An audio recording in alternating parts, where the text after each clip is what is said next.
हर हर महादेव मित्रों। दोस्तों मैं आज आपको 5 और 6 अप्रैल का कुंभ राशि का राशिफल बताऊंगा। कुंभ राशि के लिए 5 और 6 अप्रैल आश्चर्यजनक और विशिष्ट घटनाओं के हैं। दोस्तों इस समय खास घटनाएं घटती है। कुछ ऐसी घटनाएं होती है जिसका प्रभाव दूरगामी होता है। तो इस कारण आइए जानते हैं 5 और 6 अप्रैल का कुंभ राशि का राशिफल। दोस्तों 5 और 6 अप्रैल को आप में शक्ति और सामर्थ्य आएगा। आप शक्तिशाली हो जाओगे, 10 हाथ वाले हो जाओगे। आप में कुछ प्रभाव उत्पन्न होगा आपका। आप प्रभावशाली हो जाओगे।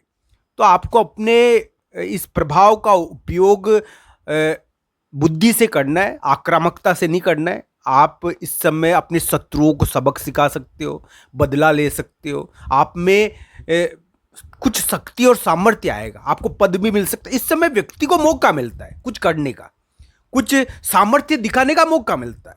तो 5 और 6 अप्रैल को आपको मौका मिल सकता है सामर्थ्य दिखाने का, अपना प्रभाव दिखाने का। आप ऑफिस में भी हो, कहीं भी हो, आप अपना प्रभाव दिखाने का आपको मौका, अवसर मिलेगा। पर आपको एक बात ध्यान रखना, ये 5 और 6 अप्रैल के जो भी कार्य करोगे आप, इसका प्रभाव दूरगामी रहेगा। तो इसलिए सोचकर इस समय कार्य करें। प्रभाव तो प्राप्त होगा आपको शक्ति भी प्राप्त होगी, सामर्थ्य भी प्राप्त होगा, पर उसका प्रयोग आपको देखकर करना है। क्योंकि इस समय व्यक्ति में आक्रामकता भी आ जाती है और दिमाग कभी कभी काम करना बंद कर देता है व्यक्ति का, और कुछ ऐसे कार्य वो कर जाता है जो भारी मूर्खतापूर्ण होते हैं। तो इस कारण मूर्खतापूर्ण कार्य नहीं करें। दोस्तों ये निवेदन है मेरा, आपके विवेक के अनुसार जो आपके लिए उचित हो, आपकी शक्ति और सामर्थ्य आपको प्राप्त होगा, उसके अनुसार जो उचित हो, जो आपके लिए हितप्रद हो, वो कार्य आप करें। दोस्तों इस समय शत्रु भी प्रकट होगा कोई, और शत्रु को सबक सिखाने का मौका मिलेगा। आपको रोग को हराने का मौका मिलेगा। तो इस प्रकार की स्थिति होगी दोस्तों। आपको ऋण चुकाने का मौका मिलेगा, ऋण प्राप्त करने का मौका मिलेगा, यानी कि अपना कर्ज वसूलने का मौका मिलेगा। तो इस प्रकार की स्थिति होती है दोस्तों। 5 और 6 अप्रैल आपके लिए विशिष्ट घटनाओं के दिन है।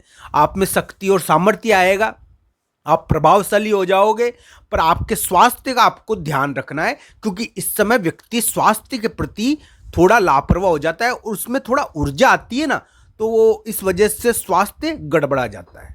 तो 5 और 6 अप्रैल को अपने स्वास्थ्य का ध्यान रखें, बुखार का ध्यान रखें, इन चीज़ों का ध्यान रखें, निवेदन है मेरा।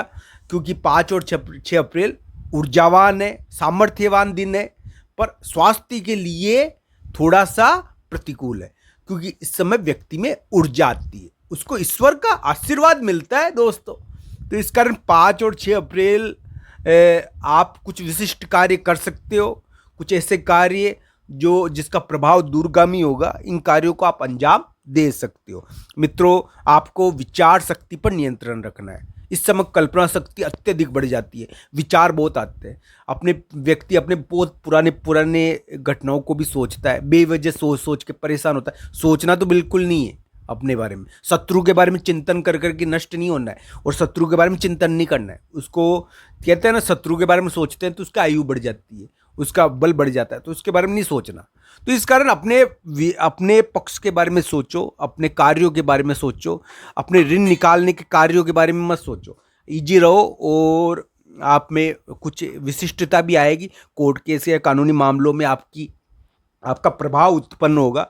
पर दोस्तों इस समय व्यक्ति के ऊपर, कहते हैं ना, छोटा राजा होता है, उसके ऊपर बड़ा राजा आक्रमण कर देता है।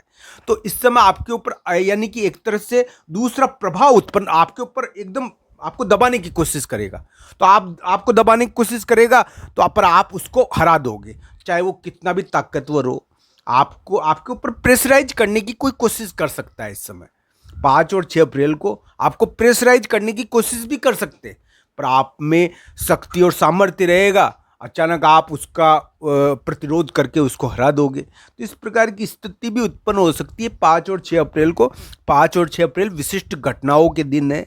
आप इन 2 दिनों में, आपको अगर कोई दबाने का प्रयास करे तो उसकी टांगें टूट जाएगी और वो हट जाएगा, भाग जाएगा वो। तो इस कारण पर आपको भी ध्यान रखना है कि आप भी जख्मी नहीं हो जाओ, आप भी गलत कार्य नहीं कर दो। जख्मी का मतलब मेरा क्या है?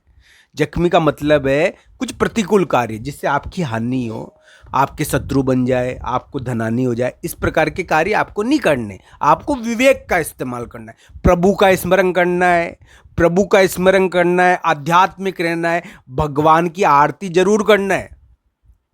संध्याकालीन सुबह जाकर भगवान की आरती करे, भगवान कृष्ण की पूजा करे, राधे कृष्ण कहे, तो आपके कार्य होने से कौन रोक सकता है भला? क्योंकि इस समय